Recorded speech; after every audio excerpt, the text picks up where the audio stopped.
Para inisin ang walang pusong boyfriend niya, ang malamig na babaeng chief ay biglang yumuko at hinalikan ako, direkta sa harap niya.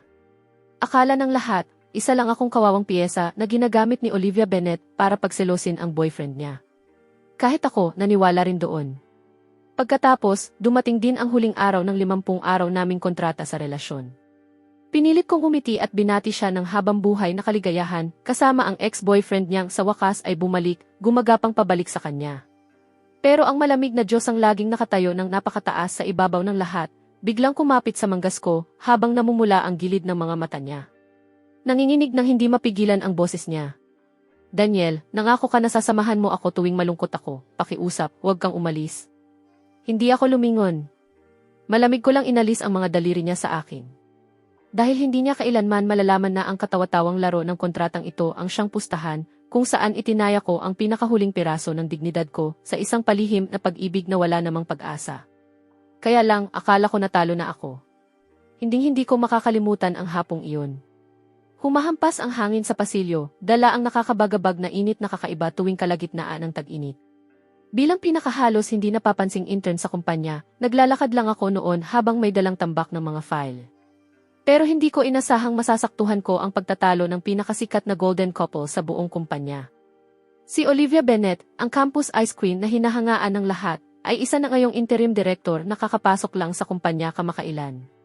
Sa sandaling iyon, mariin niyang kinakagat ang labi niya habang bahagyang namumula ang mga mata, nakatitig sa lalaking nasa harapan niya. At ang lalaking iyon, ang totoong boyfriend niya na si Brandon Cole, ay kaswal lang na pinaglalaruan ang susi ng kotse sa kamay niya. May bakas ng matinding pangmamaliit sa sulok ng labi niya. Olivia, tapos ka na bang mag-eskandalo? Sinabi ko na sa'yo, may lakad ako kasama ang mga tropa ngayong gabi. Hindi ba pwedeng bukas na lang natin ipagdiwang ang anibersaryo? Bakit ba ang hirap mong kausap? Punong-puno ng inis ang boses ni Brandon. Mahirap kausap. Brandon, 5 beses mo na akong hindi sinipot ngayong buwan. Halos hindi mapansin ang panginginig sa boses ni Olivia. Ano nang gusto mo? Maghiwalay tayo. Napahalakhak si Brandon. Para bang sigurado siyang hindi siya kayang iwan ng babaeng ganito siya kamahal.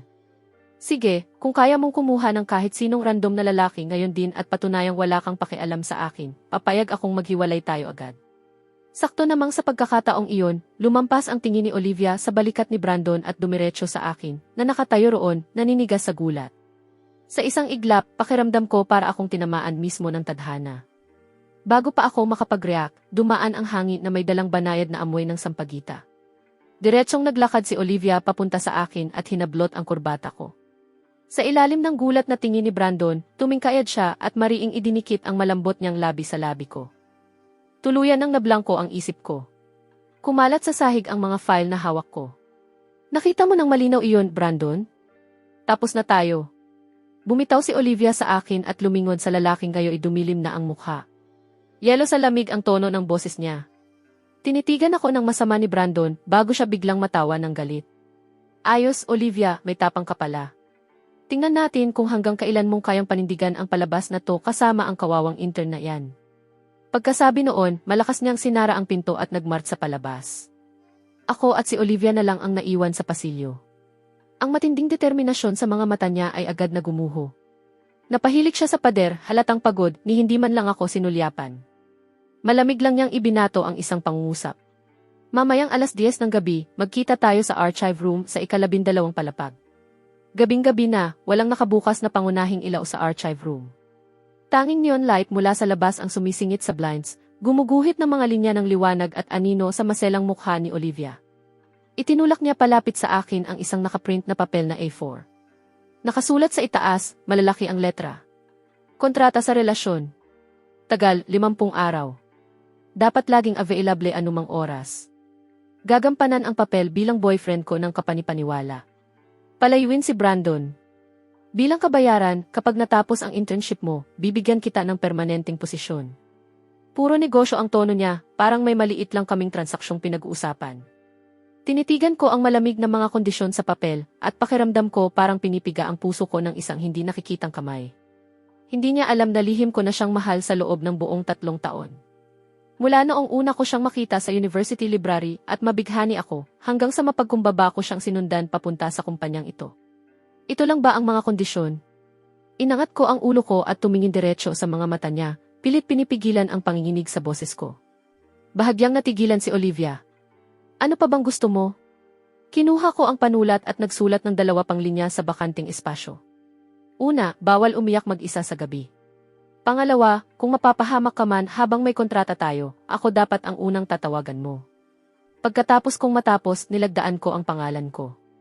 Daniel Hayes. Deal.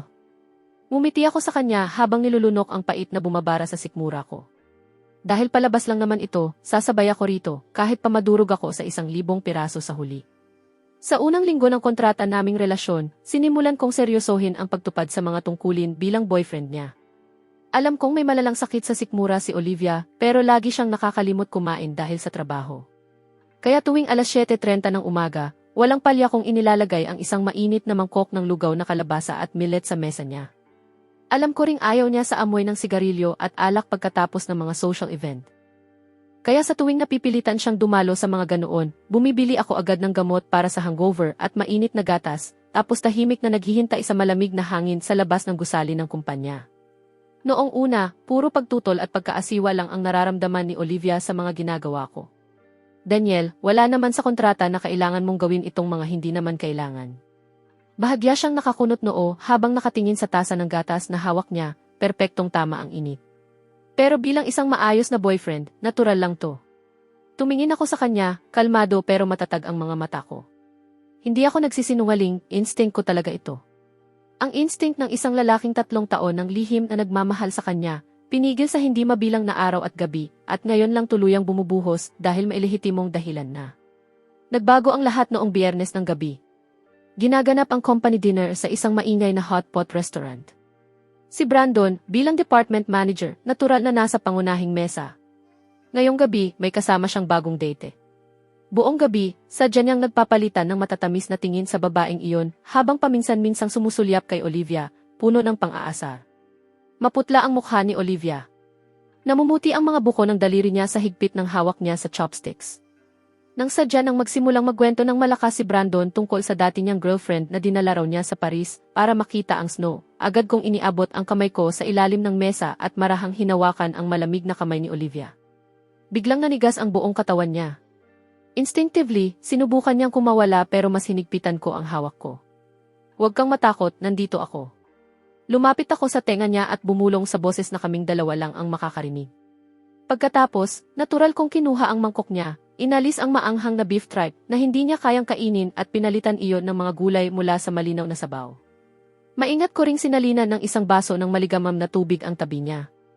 Hindi maganda ang sikmura ni Olivia nitong mga nakaraang araw. Hindi siya pwedeng kumain ng maanghang. Mr. Cole, dahil mukhang sobrang concern ka sa ex mo, baka dapat mas pagtuunan mo ng pansin ang bago mong kasama dyan. Inangat ko ang ulo ko at sinalubong ang galit na titig ni Brandon. Umangat ang gilid ng labi ko sa isang mapanghamong malamig na ngiti. Sa sandaling iyon, parang bumagsak sa nagielong temperatura ang buong atmosphere ng private room. Mahigpit na pinisil ni Brandon ang wine glass niya. Namuti ang mga buko ng daliri niya sa sobrang puwersa. Hindi niya kailanman inakalang ang isang intern na karaniwang mukhang mahiyain ay maglalakas loob na ipahiya siya sa harap ng lahat. Pagkatapos ng dinner, biglang bumuhos ang malakas na ulan mula sa langit. Ipinarada ni Brandon ang Porsche niya sa harap ng entrance. Binaba niya ang bintana at kinausap si Olivia sa tonong parang naaawa. Sumakay ka na, wala kang masasakyang taxi dito. At huwag kang umasa sa boyfriend mong intern na yan na kahit payong, hindi kayang bumili.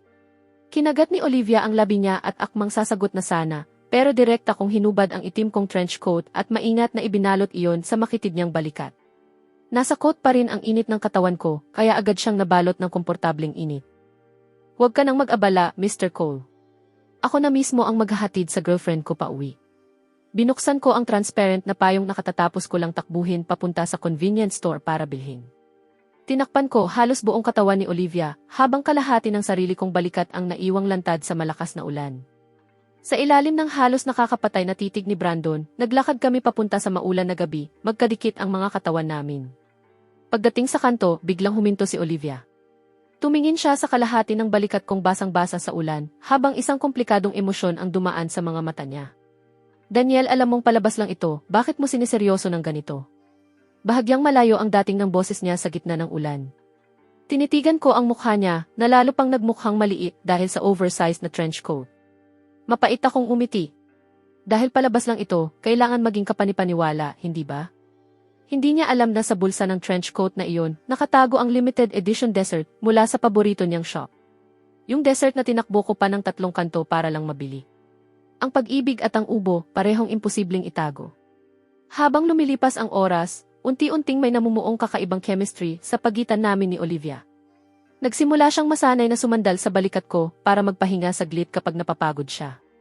Nagsimula rin siyang natural na iabot sa labi ko ang milk tea niya kapag may natitikman siyang gusto niya. Lahat ng iyon ay napapansin ng matalik na kaibigan ni Olivia na si Chloe Parker. Pareho namin siyang ka-department sa kumpanya. Palagi siyang nagpapakita bilang isang inosente at mabait na babae. Tinatawag niya si Olivia sa pangalan nito ng mas malambing kaysa kahit sino. Pero mula nang magsimula akong makipagrelasyon kay Olivia, malinaw kong nararamdaman ang malalim na selos at pagkukwenta na nakatago sa mga mata niya tuwing tumitingin siya sa akin. Naiinggit siya dahil may ex si Olivia na gaya ni Brandon.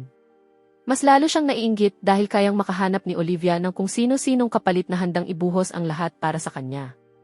Isang hapon, umakyat si Olivia para sa isang meeting. Nanatili ako sa desk ko, inaayos ang mga file. Lumapit si Chloe habang may dalang 2 tasa ng kape. Inilapag niya ang isa sa desk ko habang may peking inosenteng ngiti sa labi niya. Daniel, salamat sa pag-aalaga mo kay Olivia nitong mga nakaraang linggo. Pero sa totoo lang, huwag kang masyadong magpaka-involve. Ibina niya ang boses niya, casual ang tono pero halatang ng usisa. Ang puso ni Olivia kay Brandon pa rin naman talaga. Isa ka lang props na ginagamit niya para inisin siya. Kapag nagkabalikan ulit sila, hindi ba nakakahiya para sa'yo? Biglang natigil ang mga daliri ko sa keyboard. Inangat ko ang ulo ko at malamig na tinitigan siya. Chloe, kung ano man ang meron sa amin ni Olivia, wala kang pakialam doon bilang outsider. Hindi malakas ang boses ko pero may matalim na lamig iyon. Nagulat si Chloe sa tingin ko. Pagkatapos, naging baluktot ang ngiti niya. Daniel, sino ba talaga ang niloloko mo sa pagpapanggap mong sobrang devoted? Akala mo ba talaga may pakialam si Olivia sa isang mahirap na estudyante na tulad mo? Nakita ko mismo ang kontrata. Parang lumubog ang puso ko. Ang tungkol sa kontrata, ako at si Olivia lang ang dapat nakakaalam. Walang ibang tao ang pwedeng makaalam tungkol doon, maliban na lang kung lihim niyang pinakialaman ang drawer ni Olivia. Ano ba ang gusto mo? Tumayo ako at matalim na tumingin pababa sa kanya. Ano ang gusto ko? Napaatras ng isang hakbang si Chloe, may kislap ng masamang intensyon sa mga mata niya.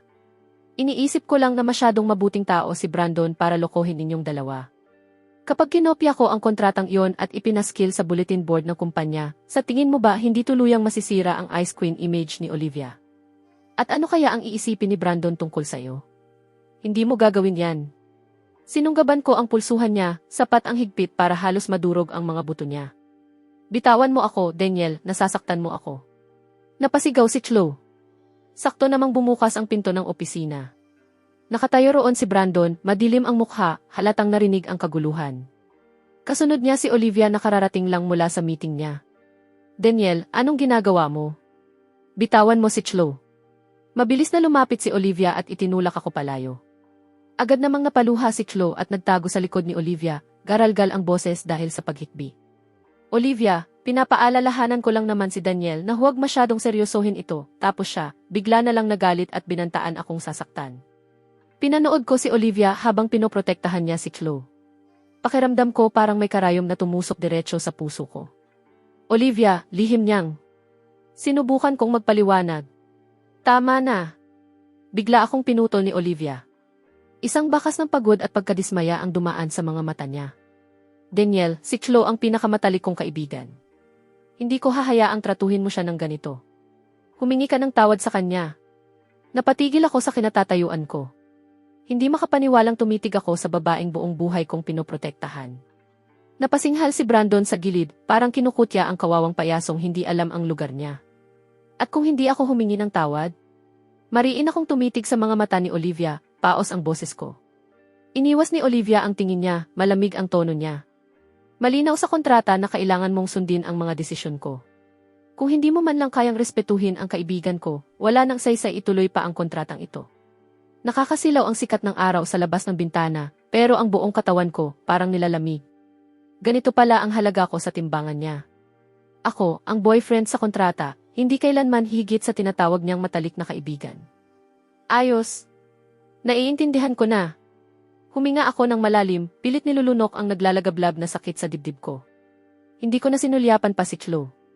Binaliwala ko ang mayabang na ekspresyon ni Brandon, tumalikod at diretsong naglakad palabas ng opisina. Olivia, kung ito ang pinili mo, pagbibigyan kita. Sana lang, kapag nakita mo na ang totoong mukha ng ahas na nasa tabi mo, huwag kang umiyak at bumalik sa akin. Pagkalabas ko ng executive office, mainit at magulo pa rin ang hanging umiikot sa hallway, pero wala na itong kayang abutin sa puso ko. Diretso akong bumalik sa desk ko. Hinila ko ang upuan at umupo. Bukas pa rin ang computer screen. Nandoon pa ang proposal para sa Southside Development Project. 3 gabi akong walang tulog para ihanda iyon para sa Bennett Group. Hindi ko na pinindot ang save. Diretso kong pinindot ang delete, pagkatapos binura ko rin agad ang laman ng recycle bin. Pagkatapos, binuksan ko ang drawer sa ibaba at inilabas ang kopya ng relationship contract. Bawat kondisyon na nakasulat sa itim at puti ay parang malalakas na sampal, kinukutya ang 3 taon kong isang panig na pagmamahal. Tumayo ako, naglakad papunta sa shredder sa sulok ng opisina, at isinubo roon ang kontrata. Kasabay ng mapurol na tunog ng makinang lumulunok ng papel, ang dokumentong may dalang bawat piraso ng dignidad at kahihiyan ko ay agad naging hindi na mabubuong mga piraso, katulad ng nararamdaman ko para kay Olivia. Ganap na wasak. Malinis. Daniel, ano bang ikinagagalit mo? Hindi ko na malayang nasa tabi ko na pala si Chloe. Nakatingin siya sa akin na may mapanuyang ngisi. Ano, nireject ka ba ni Olivia kaya sa mga gamit ng kumpanya mo ibinubuhos ang galit mo ngayon? Mas mabuting magmadali kang humingi ng tawad kay Olivia. Baka maawa pa siya at hayaan kang manatiling utusan niyang tagabili ng kape. Hindi ko siya pinansin. Bumalik ako sa desk ko, kumuha ng isang papel na A4, at sa itaas nito ay tinip ko ang resignation letter. Pinrint ko iyon at nilagdaan sa isang tuloy-tuloy na galaw. Kinuha ko ang liham at diretsong naglakad papunta sa opisina ni Olivia. Bahagyang nakabukas ang pinto. Mula sa loob, naririnig ko sina Olivia at Brandon na nag-uusap. Olivia, masama lang talaga ugali ng hampas lupang iyon. Bakit mo pa siya iniintindi? Kapag lumabas siya sa pintong yan, baka wala na nga siyang makain. Puno ng pagyayabang ang boses ni Brandon. Hayaan mo siya. Malamig pa rin ang boses ni Olivia, dala pa rin ang nakasanayan niyang mataas at mapagmataas na kumpiyansa. Nasobrahan lang siya dahil nasanay siya sa akin. Nagpapapansin lang yon. Lalaking gaya niya, saan ba naman siya pupunta? Sa loob ng 3 araw, gagapang din iyan pabalik at magmamakaawa sa akin. Huminto ako sa labas ng pinto. Bahagyang umangat ang gilid ng labi ko sa isang mapanuyang ngiti. Sa loob ng 3 araw, Olivia, masyado mong pinapahalagahan ang sarili mo. At masyado mo akong minamaliit. Sinipa ko ng malakas ang bahagyang nakabukas na pinto. Bang! Pareho silang napalingon sa akin. Kumunot ang noo ni Olivia, akmang pagsasabihan ako, pero nauna ko nang ibagsak ang resignation letter sa ibabaw ng desk niya. Hindi na kailangang hintayin ang 3 araw. Diretso akong tumitig sa gulat niyang mga mata. Napakakalmado ng tono ko, pati ako nagulat sa sarili ko. Miss Bennett, tapos na akong makipaglaro sa'yo. Tapos na rin akong pagsilbihan ang basurang kumpanyang to. Pagkasabi noon, hindi ko na siya muling nilingon. Tumalikod ako at diretsong naglakad palabas ng gusali ng Bennett Group. Sa sandaling makalabas ako sa revolving door, napapikit ako dahil sa nakakasilaw na sikat ng araw. Huminga ako ng malalim. Sa wakas, malaya na ako mula sa nakakasakal na malamig na hanging iyon. Sa mismong sandaling iyon, isang itim na may batch ang tahimik na huminto sa harap ko. Dahan-dahang bumaba ang bintana at bumungad ang isang mukha na kapansin-pansing dominante. Matapang na pulang labi, salaming may gold frame, mga matang matalas na parang talim. Si Victoria Sterling, chief ng Sterling Group, pinakamalaking karibal ng Bennett Group sa industriya, at isang tunay na tagapagmana ng elite na pamilya. Mr. Hayes, mukhang nakawala ka na rin sa maliit mong larong bahay-bahayan. Nakapatong ang isang kamay ni Victoria sa manibela, habang bahagyang nakakurba ang labi niya sa mapaglarong ngiti. Sakay! Bahagya akong nagtaas ng kilay, binuksan ang pinto ng sasakyan, at dumulas papasok sa passenger seat. Miss Sterling, paano mo nalaman na magre-resign ako? Iniabot ni Victoria sa akin ang isang makapal na folder, matalas at diretso ang tono ng boses niya. Pinapahalagahan ko lang ang mga taong may halaga. Ang initial proposal ng Bennett Group para sa Southside Development na ipinasa noong nakaraang buwan ay pirmado ni Brandon.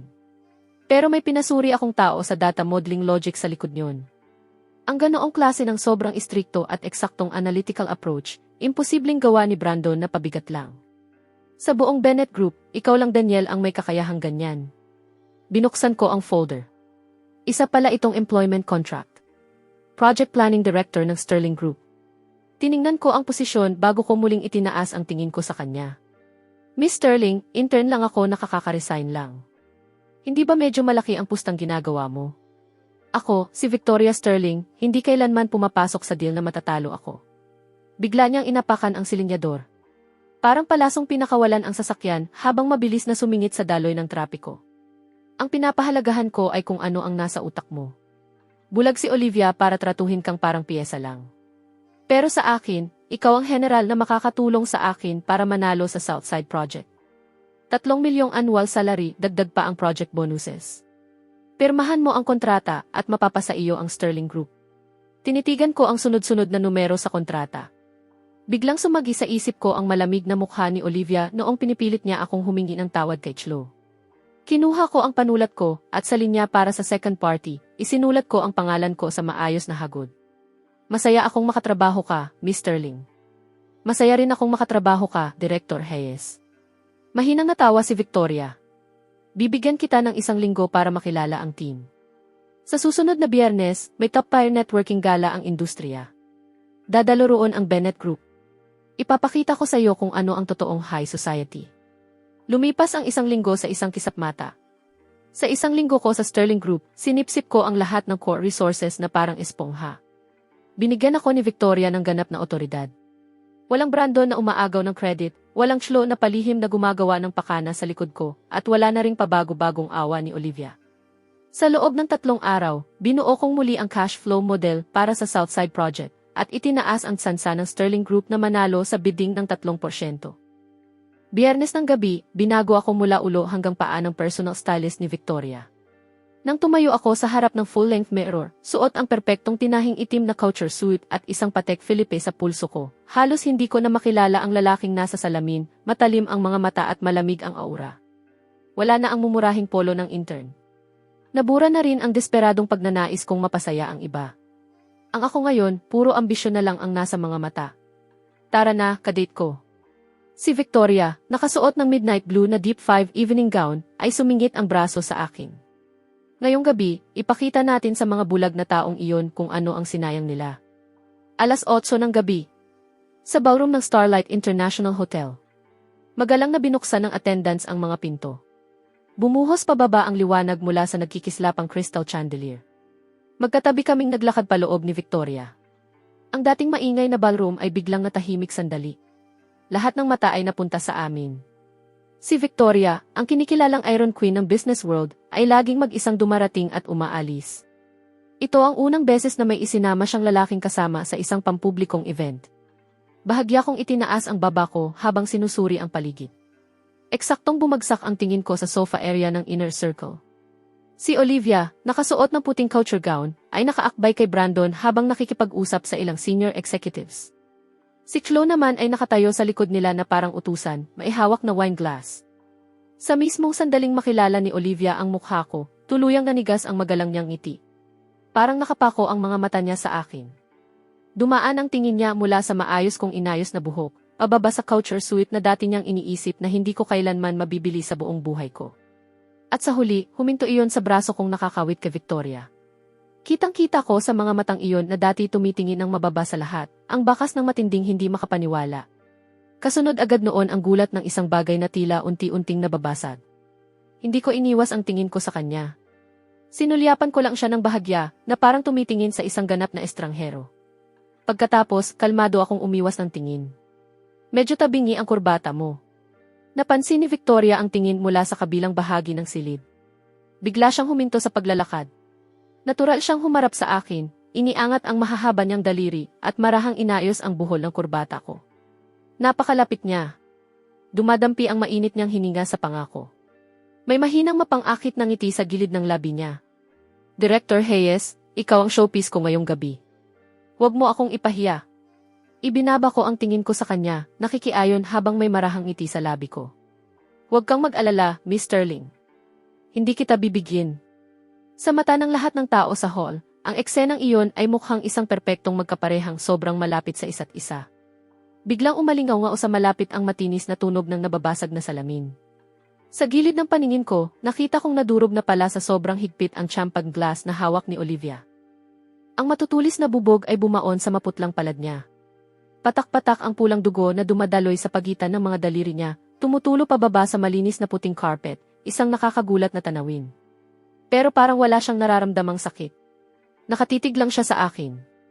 Sa mga mata niya, umiikot ang mga ahas ng selos at galit. Marahas ang pag-angat baba ng dibdib niya. Malinaw na napansin ni Brandon ang pagbagsak ng composure ni Olivia.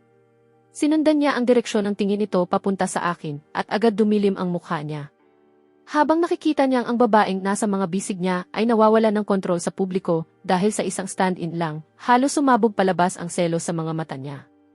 Bigla niyang inagaw ang baso mula sa kamay ni Chloe, malamig na suminghal, saka itinulak ang daan sa gitna ng crowd habang hila-hila si Chloe.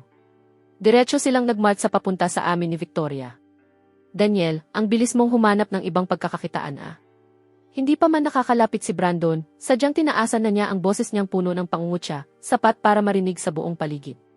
Aba, eto ba yung stand-in na tinapon ni Miss Bennett? Si Brandon, hawak ang wine glass niya, mayabang na tumigil sa harap namin. Ang sadya niyang malakas na boses ay agad nakakuha ng atensyon ng mga malalaking pangalan sa industriya na naroon malapit. Sinukat niya ako mula ulo hanggang paa sa suot kong couture suit. Walang pagtatagong bakas ng pangmamaliit sa mukha niya habang pinilipit ang labi niya. Ano to? Wala kang napala sa kakatimpla ng kape sa Bennett kaya kumapit ka naman kay Miss Sterling para may buhay kang aasahan. Daniel, talagang wala kang dignidad. Dumikit si Chloe sa tabi ni Brandon, tinatakpan ang bibig niya habang matamis na sumisingit sa usapan. Daniel, alam kong galit ka dahil pinalayas ka ni Olivia. Pero hindi ka pwedeng gumanti gamit ang murang paraan gaya ng pagpasok dito para manggulo sa event ng mga top executives. Malalaking negosyo ang hawak ni Miss Sterling. Isang intern na hindi man lang marunong bumasa ng financial report, hindi dapat humihila pababa sa reputasyon ng Sterling Group.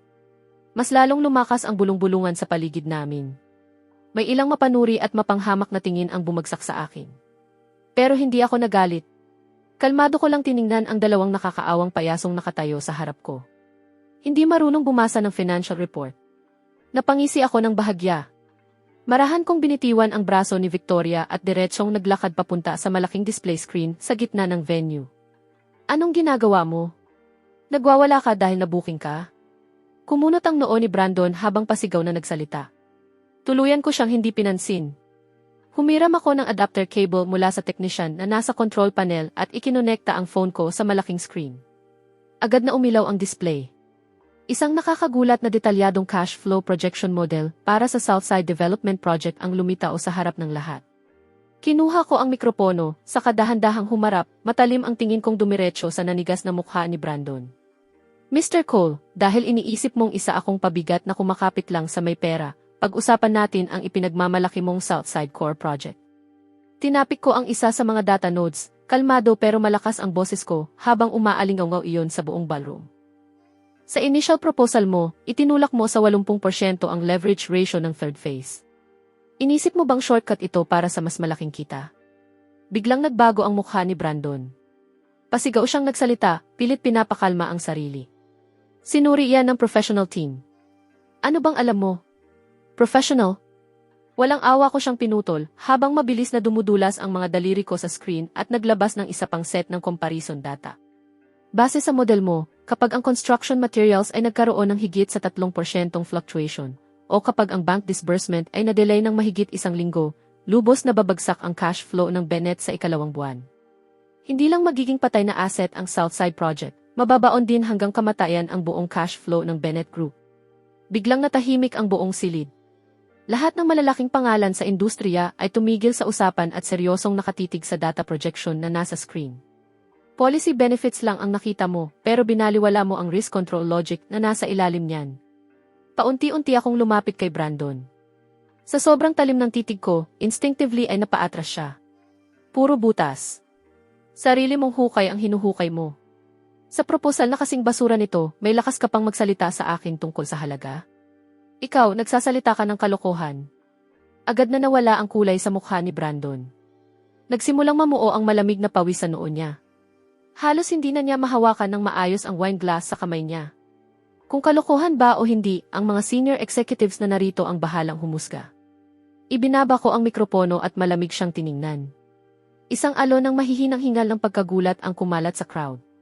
Ilang malalaking personalidad mula sa banking industry ang napapailing habang nakatingin sa mga flaws na nasa screen. Ang tingin nila kay Brandon ay nagbago na. Mula sa panonood ng eksena, naging panonood sa isang katawa-tawang biro. Namutla ang mukha ni Brandon. Ganap nang nawasak ang dignidad niya. Nakatayo siya roon na parang payasong hinubaran sa gitna ng lahat. Daniel. Isang nanginginig na boses ang nanggaling sa gilid. Paglingon ko, nakita ko si Olivia, kinakagat ang maputla niyang ibabang labi habang mapupula ang mga mata niya habang nakatingin sa akin. Pinapanood niya akong magningning sa ilalim ng spotlight. Pinapanood niya akong durugin si Brandon gamit lang ang purong profesional na kakayahan ko. Sa mga mata niya, nag-uunahan ang pagkabigla, pagsisisi, at isang sakit na hindi maipaliwanag. Habang nakikita niyang ako ang pinupuntirya ni Brandon, sumikip ang dibdib niya. Instinctively, humakbang siya ng dalawa gamit ang high heels niya, sinusubukang humarang sa harap ko. Brandon, tama na. Lumingon si Olivia, nanginginig ang boses niya nang hindi niya maitago. Pinakaalam ko kung gaano kagaling si Daniel. Huwag mo nang ipahiya ang sarili mo rito. Pagkatapos, muli siyang humarap sa akin at iniabot ang kamay para hawakan ang manggas ko. Ang tono niya ay may kababang loob na kahit siya mismo hindi napapansin. Daniel, pasensya na. Hindi ko alam na sasabihin nila ang mga bagay na ganoon sa'yo. Sumama ka sa akin. Ipapaliwanag ko sa kanila ang lahat para sa'yo. Malamig kong tinitigan ang kamay na inaabot niya sa akin. Hindi ko man lang inabala ang sarili kong umiwas. Bago pa mahawakan ni Olivia ang manggas ko, isang matalim at malamig na hanging may amoy ng perfume ang dumaan. Si Victoria, naka 12 cm na red-soled heels, buong otoridad na humarang kay Olivia sa harap ko. Matangkad siya, at buong-buo ang aura niya, dahilan para mapaatras ng bahagya si Olivia. Anong paliwanag? Sa anong kapasidad balak magpaliwanag ni Miss Bennett sa akin? Bahagyang bumuka ang pulang labi ni Victoria. Ang titig sa likod ng gold-framed glasses niya ay may nakakapanlamig na lamig. Namutla ang mukha ni Olivia. Natuyo ang boses niya. Miss Sterling, ito ay sa pagitan ni Daniel at ako. Ayusin natin yan. Napasimangot si Victoria, saka inakbayan ako ng mas mahigpit, parang hayagang pag-angkin. Si Daniel ay project director na ngayon ng Sterling Group. Dahil hindi inalagaan ni Miss Bennett ang akin at itinapon lang siya na parang walang kwenta, stand-in lang, mas mabuting lumayo ka na. Bahagyang itinaas ni Victoria ang baba niya habang tinitingnan si Olivia mula sa itaas. Ang halaga ni Daniel ngayon ay malayo na sa level ng Bennett Group. Biglang napakislot si Olivia na parang tinamaan ng kidlat. Nakatingin siya sa akin na parang hinihintay akong tumutol. Pero tahimik lang akong nakatayo sa tabi ni Victoria, tinatanggap ang lahat. Sa sandaling iyon, kitang-kita ko ang tuluyang pagpatay ng ilaw sa mga mata ni Olivia. Para siyang nahulog sa nagielong kailaliman. Nanginginig ang katawan niya at napakahawak na lang siya sa gilid ng kalapit na mesa para hindi tuluyang bumagsak. Sa wakas, naintindihan niya. Ganap na niyang nawala ang karapatang tumabi sa akin. Sa gala na iyon, naging pinakamalaking katatawanan ng industriya ang Bennett Group. Hindi ko na muling sinulyapan si Olivia. Kinuha ko ang braso ni Victoria at eleganteng umalis sa ilalim ng mga nagugulat na tingin ng mga tao. Ngunit ang bagyong ito ay simula pa lang. Kinabukasan pagkatapos ng gala, pagkapasok ko pa lang sa opisina ng Sterling Group, agad kong nakita ang magulong galaw sa market data. Biglang bumagsak ang stock ng Bennett Group. Diretsong tumama ito sa limit down sa pagbukas pa lang ng market. Kasunod noon, isang sumabog na balita ang kumalat sa buong business world. Ang core secrets ng Bennett Group para sa Southside Project ay malicious na na-leak. Ang mga kakumpetensya ay hawak na ang lahat ng impormasyon. Habang pinagpapalagay ng lahat kung sino ang traidor, may mas nakakagulat na balita na lumabas mula sa loob mismo ng Bennett Group. Si Chloe, umiiyak sa isang board meeting, ay naglatag ng makapal na bundle ng ebidensya. IP login records, transfer receipts, email exchanges. Bawat akusasyon ay direktang tumuturo sa akin, ang bagong resign lang. Biglang binuksan ng malakas ang frosted glass door ng top floor conference room ng Sterling Group. Bumagsak ito sa pader na may malakas na kalabog. Inangat ko ang ulo ko, habang ang tingin ko ay lumayo sa stock market display na kumikislap na pula sa buong board. Nakatayo si Olivia sa pintuan, marahas ang pag-angat baba ng dibdib niya, magulo ang buhok, at pula ang mga mata niya. Parang hayop na na-corner, itinulak sa hangganan. Mabilis siyang sumugod palapit sa akin, suot ang high heels niya. Ibinagsak niya ang makapal na kumpol ng file sa mesa ko, sabog ang mga papel sa paligid. Daniel, ganito mo ba ako kinamumuhian? Parehong kamay niya nakapatong sa mesa habang nakatitig ng matalim sa akin. Paos na paos ang boses niya, halos mapunit sa galit. Kahit hindi kita pinrotektahan, kahit pinahirapan kita, direkta ka dapat sa akin. Bakit kailangan mo pang wasakin ang Bennett Group? Bakit kailangan mong sirain lahat ng binuo ko? Sumandal ako sa upuan ko, kalmadong tinitingnan ang mga nagkalat na dokumento. Sa itaas na papel, nakasulat ang peking IP login records at overseas transfer details. Lahat ng linya ay diretsong tumuturo sa pangalan ko. Olivia, huwag ka masyadong magpadala sa emosyon. Alagaan mo sarili mo. Sumugod si Chloe mula sa likod, kunwaring nag-aalala habang inaalalayan ang braso ni Olivia. Pero pagtingin niya sa akin, kitang-kita ang nakatagong puot sa mga mata niya. Daniel, matibay ang ebidensya. Ano pa bang sasabihin mo para ipagtanggol ang sarili mo? Ikaw ang nagnakaw ng core secrets ng Southside Project at ibinenta sa mga kakumpetensya. Krimen yan.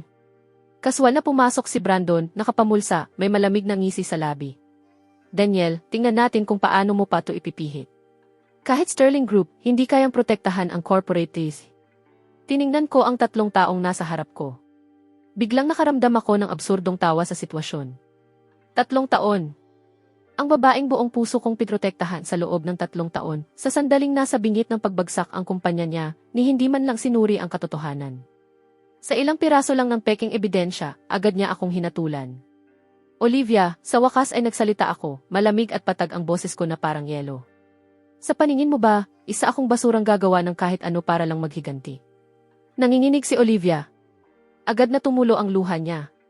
Kinagat niya ang labi niya, itinuro ang mga transfer records sa mesa. Ang IP address mo galing sa workstation mo. Ang account nakapangalan sa'yo. Paano ako maniniwala sa'yo?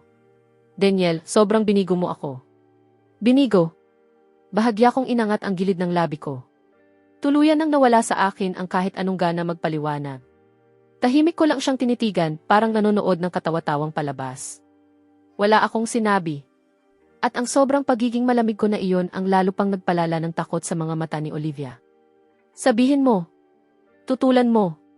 Sigaw niya, paos at nanginginig, habang inaabot ang kwelyo ko. Sakto namang may matalim na tunog ng high heels mula sa labas ng conference room. Bang! Muling bumukas ang pinto.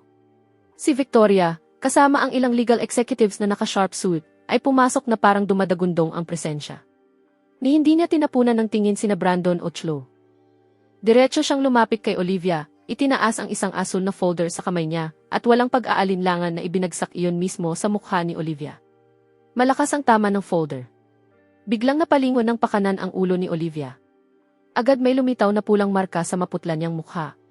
Olivia, puno ba ng tubig ang utak mo? Tiningnan siya ni Victoria mula sa itaas, ganap na malamig ang mga mata.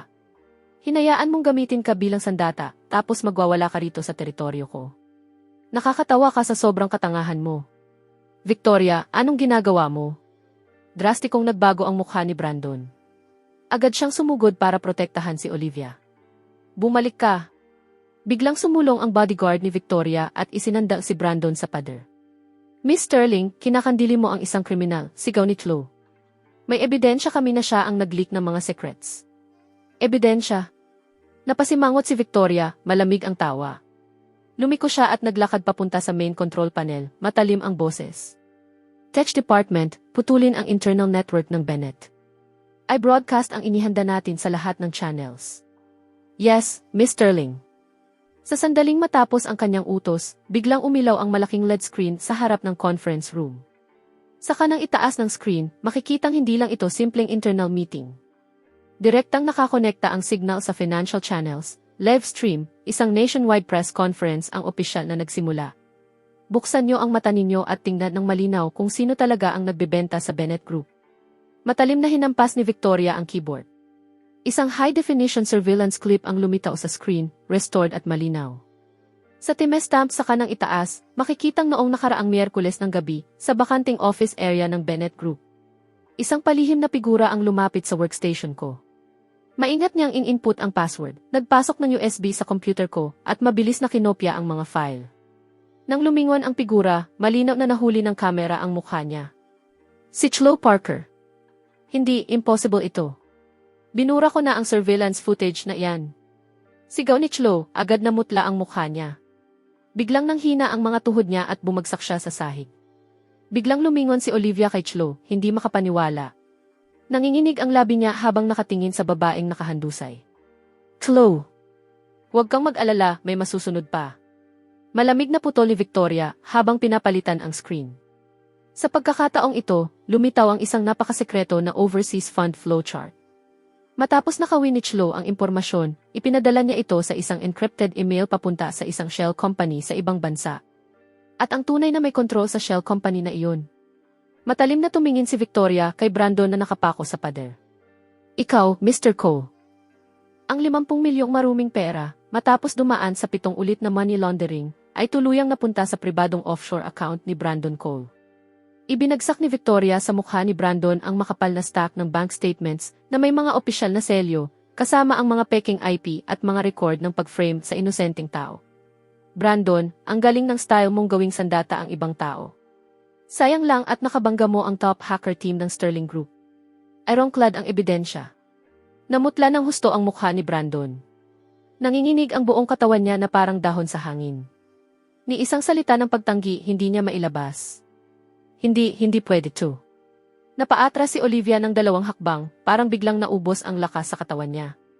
Ang best friend na desperado niyang ipinagtanggol, at ang ex-boyfriend na minsan niyang minahal ng sobra, ay talagang nagkutsabahan sa likod niya.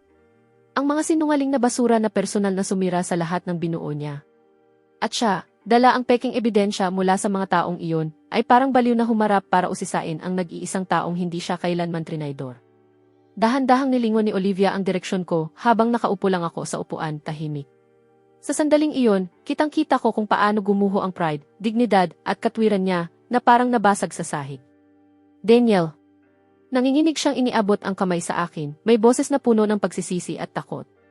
Pasensya na, hindi ko alam. Talaga, hindi ko alam. Hindi pa rin ako nagsasalita.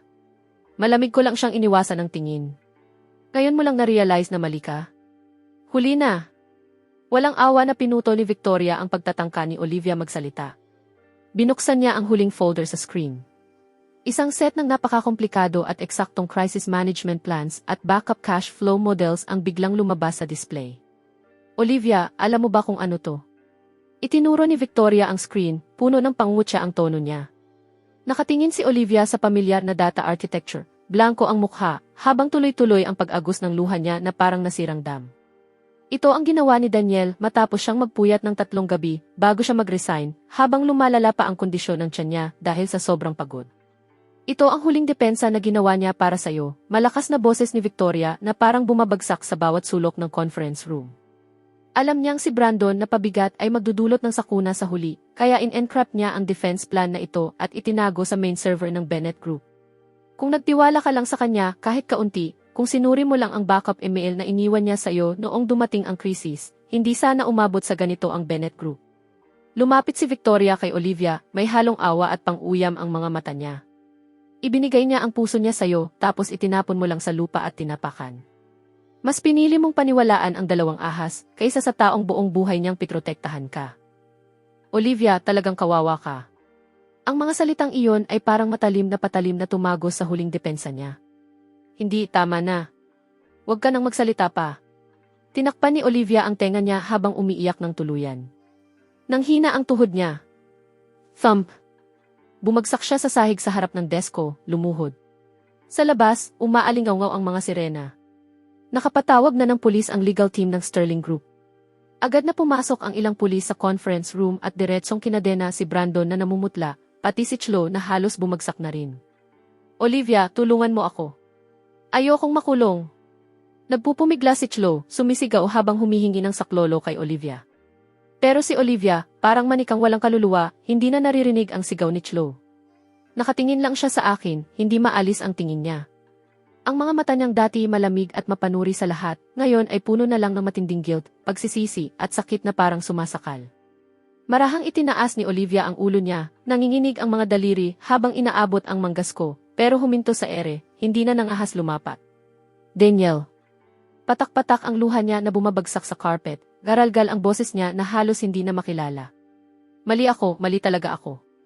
Murahin mo ako, sampalin mo ako, pakiusap. Huwag mo lang akong tingnan ng ganyan. Tumayo ako, tinitingnan ang babaeng minsan kong sinamba na parang diyosa. Walang galit, walang reklamo, purong malamig at hungkag na katahimikan lang. Miss Bennett, dalhin mo ang luha mo at umalis ka sa Sterling Group. Iniwan ko ang mga salitang iyon na malamig, saka tumalikod papunta sa floor-to-ceiling window. Hindi na ako lumingon pa. Sa likod ko, tanging ang nakabibinging iyak ni Olivia ang umiikot sa malamig na hangin ng silid. Sinasalubong lang niya ang bunga ng sarili niyang ginawa.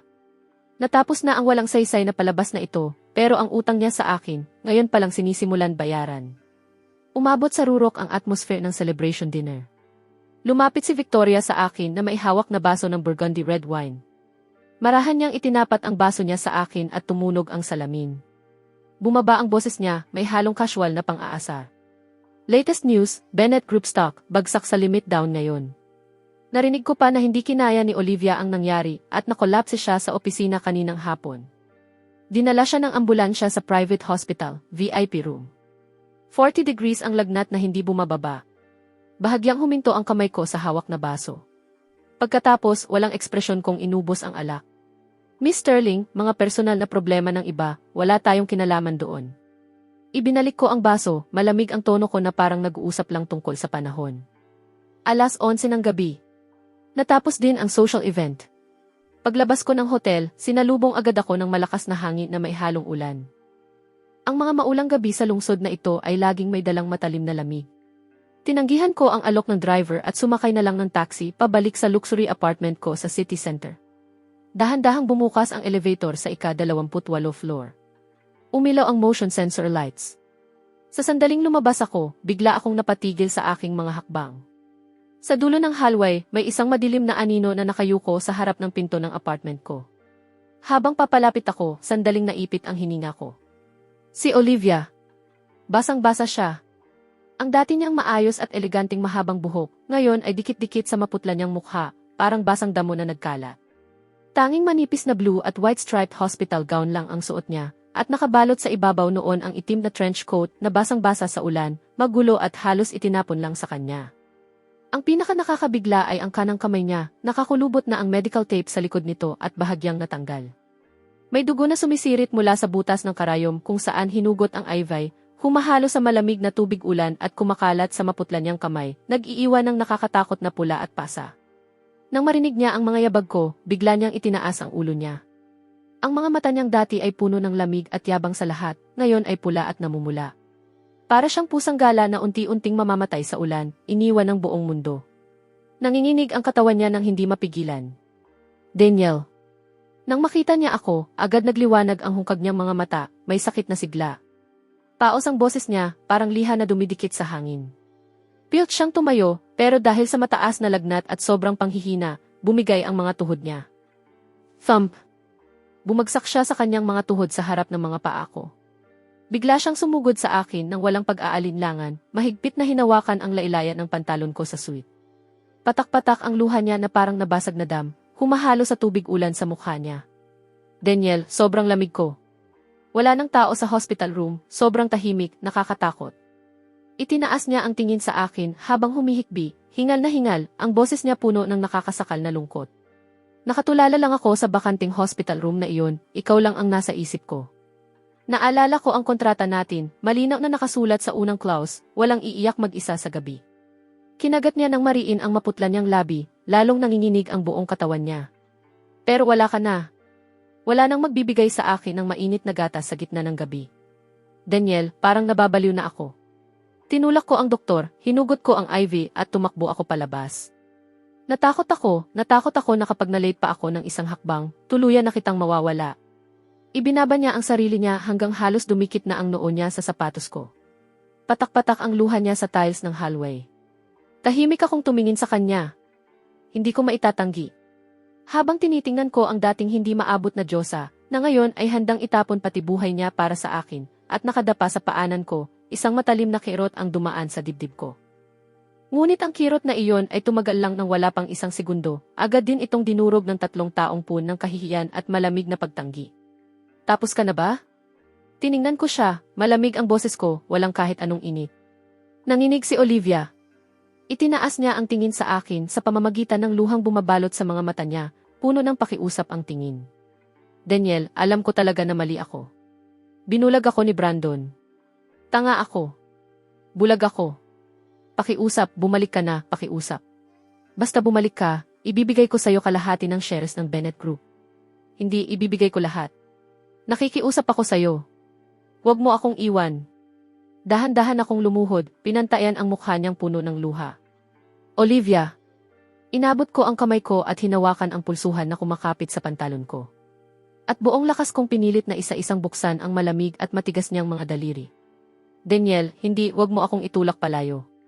Nanlaki ang mga mata niya sa takot, pilit kumakapit, pero hindi sapat laban sa matigas kong pagtulak. Tama na. Nakakadiri na yung pagpapanggap mong mahal mo ako. Marahas kong inalis ang kamay niya at tumayo. Bumaba ang tingin ko sa kanya, yelong hindi natutunaw ang nasa mga mata ko. Noong ibinigay ko sa'yo ang puso ko, inabot ko ito sa'yo, tinrato mo lang na parang basura at pitrotektahan mo pa ang dalawang ahas na iyon. Ngayon na wala ka na, ngayon na wala nang natira sa'yo, saka ka lang iiyak sa harap ko. Hindi totoo yan. Mahal kita talaga. Daniel, mahal kita. Sigaw niya sa desperasyon, muling inaabot ang binti ko. Umatras ako, iniwasan ang hawak niya. Ha! Napangisi ako, parang narinig ang pinakamalaking biro. Olivia, hinding-hindi ako magiging pangalawang opsyon ng kahit sino. Tinitigan ko siya sa mata, binibigkas ang hatol ng dahan-dahan, bawat salita parang pako. Huli na ang debosyon mo at napakamura na nito. Pagkasabi ko noon, tumalikod ako at inilagay ang fingerprint ko sa keypad lock. Nagbukas ang pinto.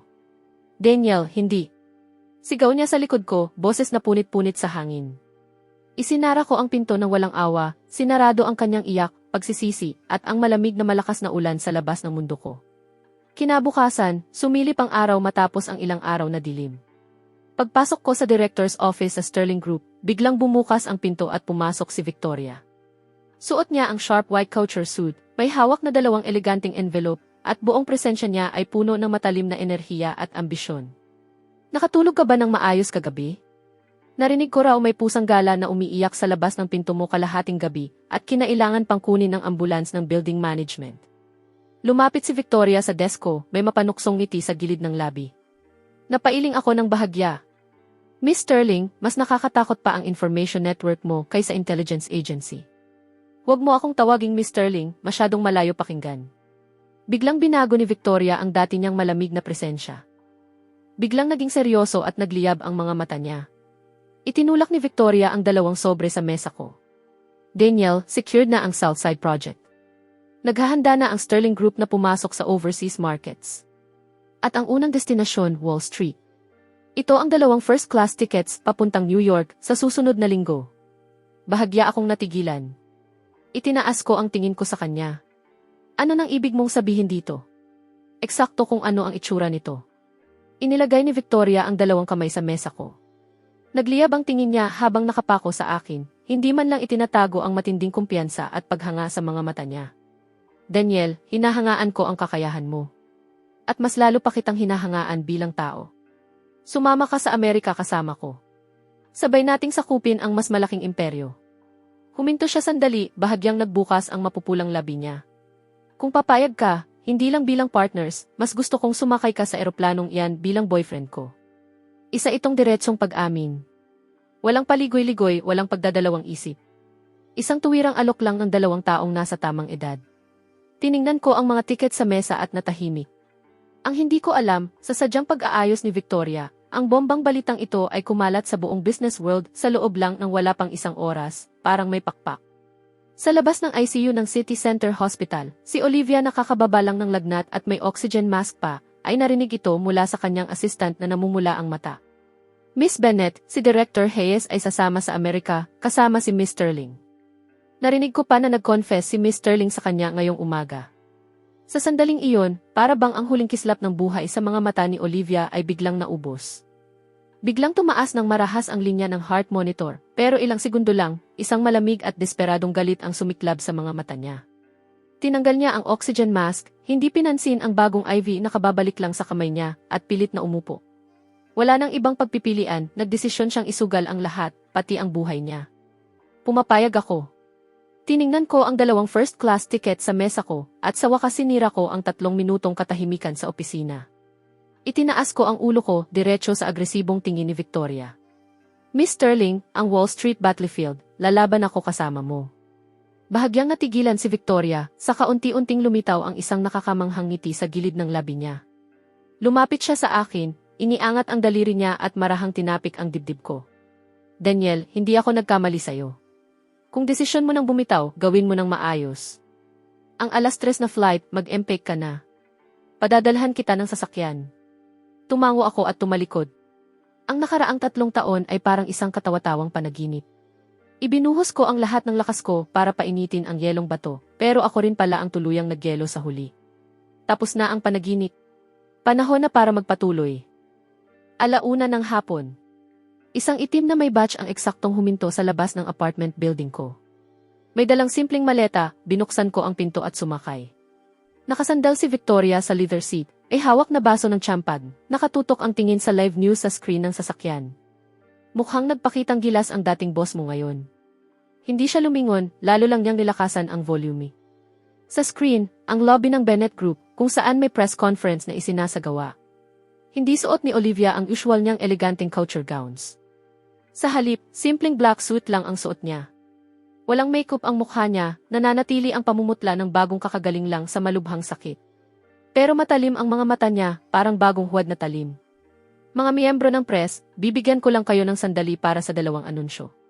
Boses ni Olivia ang umaalingaw sa mikropono, matigas at desidido, walang sayang salita.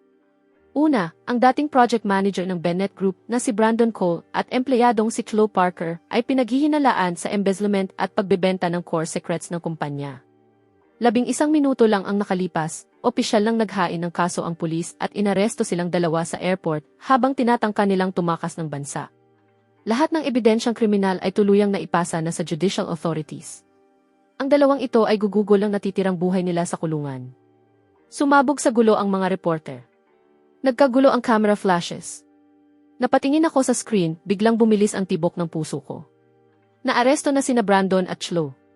Ginawa talaga niya ang ganitong walang awang hakbang. Pero agad pagkatapos noon, ibinagsak ni Olivia ang pangalawang bomba. 2 anunsyo. Inilagay ni Olivia ang 2 kamay sa podium, diretso ang tingin sa kamera, parang tumatago sa screen patungo sa isang partikular na tao. Mula sa sandaling ito, inihahayag ko ang aking pagbibitiw sa lahat ng posisyon sa Bennett Group. Lahat ng shares ng Bennett Group na nasa pangalan ko ay buong-buong idodonate sa City Charity Foundation, walang kondisyon. Biglang natahimik ang buong silid, pati ang pinaka-experienced na reporters ay napasinghap sa gulat. Mula ngayon, wala akong dalang kahit ano. Ang karangalan at kahihiyan ng Bennett Group wala nang kinalaman sa akin. Olivia Bennett, magpakailanman. Pagkasabi noon, hindi na niya pinansin ang mga reporter at microphone na sumugod sa kanya. Tinulak niya ang mga security guard at diretsong lumabas ng press conference. Click! Pinatay ni Victoria ang screen, saka ako tiningnan na may bahagyang ngiti. Walang awa, ipinakulong ang 2 ahas na iyon. Pero sa proseso, isinuko niya ang lahat sa sarili niya. Umalis na walang dala, para bang inaalok kanya ng huling patunay ng katapatan. Sumandal ako sa upuan, pilit pinapakalma ang kaguluhan sa dibdib ko, saka ipinikit ang mga mata ko. Bilisan mo, huwag tayong malate sa flight. Mahinang natawa si Victoria, saka mariing inapakan ang silinyador. 2:30 ng hapon. International Departures Hall. Ang anunsyo ay nananawagan sa mga pasaherong papuntang New York na mag-boarding na agad. Magkatabi kaming naglalakad ni Victoria sa makintab na marble floor. Wala pang 50 metro papunta sa security. Daniel. Isang matalim na sigaw ang biglang pumunit sa ingay ng airport. Natigilan ako at lumingon. Marahas na itinulak ang mga tao sa gilid. Si Olivia ay tumatakbong parang nawalan ng katinuan. Isa na lang ang sapatos niya. Ang isang paa niyang nakayapak ay tumama sa malamig na sahig. May mga gasgas mula sa debris na nag-iwan ng pulang guhit at nakakatakot na bakas ng dugo ang sumusunod sa kanya. Gulo ang buhok niya, ang itim niyang suit jacket ay puno ng alikabok, may malinaw na sugat pa sa noo niya, halatang nakuha niya habang nagmamadaling pumunta rito. Daniel, hindi ka pwedeng umalis? Sumugod siya at hinarang ang daan sa pagitan ko at ng security, hingal na hingal. Ang mga mata niya sobrang pula, parang puputok sa pagdurugo. Tiningnan ko siya, malamig ang tono ko na parang bakal. Olivia, tapos na ang palabas. Nakuha mo na ang paghihiganti mo. Ano pa ba ang gusto mo? Ayoko na ng kahit ano. Sigaw niya, tuluyang bumuhos ang luha. Ayoko ng kumpanya, ayoko ng pera. Ayoko ng posisyon. Ipinakulong ko na sila. Ipinaghiganti na kita. Ano pa bang gusto mo sakin? Iyan ang problema mo, hindi ko na problema. Umikot ako para lampasan siya, hinila ang maleta ko. Iyan ang problema mo. Biglang humarap si Olivia, nanginginig ang kamay habang inilabas ang maayos na nakatiklop na A4 paper mula sa loob ng bulsa niya. Ang orihinal na relationship contract, kasama ang 2 dagdag na clause na isinulat ko gamit ang sarili kong kamay. Sa harap ko at ni Victoria, hinawakan niya ang magkabilang dulo ng papel.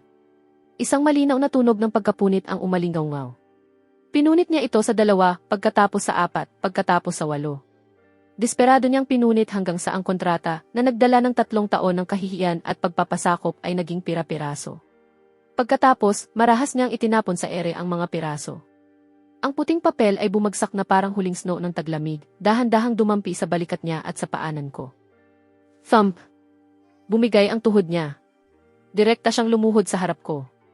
Wala na ang kontrata. Itinaas niya ang ulo niya, mahigpit na kumakapit sa binti ko habang humihikbi ng nakakasakit pakinggan. Yumuko siya sa putik ng sarili niyang emosyon. Hindi na ako employer mo. Hindi ka na stand-in ko. Daniel, wala na akong natira, ikaw na lang ang meron ako. Puno ng tao ang airport hall, maraming matang nakatingin sa amin, pero parang wala siyang pakialam sa hiya. Dati, ikaw ang dahan-dahang lumalapit sa akin, tinitiis lahat ng hirap, tinatanggap lahat ng sakit. Idinidikit niya ang mukha niya sa pantalon ng suit ko, basag na basag ang boses niya na hindi na makilala. Ngayon hayaan mo akong maglakad patungo sa'yo habang buhay, pakiusap Daniel, bigyan mo ako ng isang pagkakataon, hayaan mo akong makilala ka ulit, pakiusap. Natigilan ako, nakatingin sa mga matang puno ng desperasyon at pakiusap. Parang tinamaan ng mabigat na martilyo ang puso ko. Ang pader na ako mismo ang nagpatigas sa loob ko ay biglang bumagsak na may malakas na ugong sa sandaling iyon. Nakatayo lang si Victoria sa gilid, tahimik na pinapanood ang lahat.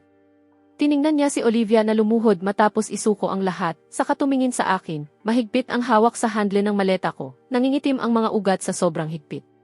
Bigla siyang natawa ng malaya. Inalis niya ang gold-framed glasses niya at casual na inilagay sa bulsa. Lumapit siya sa akin at mariing tinapik ang balikat ko. Tama na, Daniel, huwag ka nang magpanggap. Ang tono niya ay may dalang linaw at kalayaan na tanging mga nasa elite class lang ang mayroon. Hindi nagsisinungaling ang mga mata mo. Hindi sumakay ang puso mo sa eroplanong kasama ko. Ako, si Victoria Sterling, hindi namimilit ng kahit sino. At hindi ko kailangan ng walang kaluluwang laman lang. Lumingon ako sa kanya, gulat. Miss Sterling. Go. Kumaway si Victoria ng magaan, kinuha ang sarili niyang maleta at tumalikod papunta sa security. Isinabay niya ang huling linya ng hindi lumilingon. Walang pagsisisi, ako na ang sasakop sa Wall Street. Para sa'yo, ayusin mo muna ang emosyon mo. Habang pinapanood ko ang eleganteng pag-alis ni Victoria, huminga ako ng malalim, parang biglang bumagsak ang malaking batong matagal kong pasan sa loob ng 3 taon. Yumuko ako.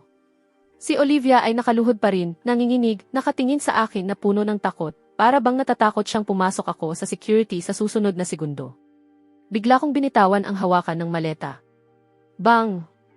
Bumagsak ng mabigat ang maleta sa sahig. Yumuko ako, hinawakan ang pulsuhan niya at marahas siyang itinayo mula sa malamig na sahig. Pagkatapos, hinatak ko siya papalapit at isinubsob sa dibdib ko, walang natirang pagitan sa amin. Ikaw ang may kasalanan nito, Olivia. Pinisil ko ang ngipin ko, yumuko, at mariing hinalikan ang nanginginig niyang labi. Nanigas siya sa isang sandali, saka biglang bumigay sa matagal na pinipigilang iyak. Tumayo siya sa tipto, yakap ang leeg ko ng mahigpit, parang nalulunod na sa wakas nakahawak sa piraso ng kahoy, tuluyang sumuko at sumagot sa halik ko. Nagkaroon ng mga hingal at palakpakan sa paligid. Sa anunsyo ng airport, huminto ang boarding ng flight papuntang New York, pero ang flight ko matapos ang 3 taong turbulensya, sa wakas ay lumapag ng ligtas sa runway na dapat nitong kalagyan.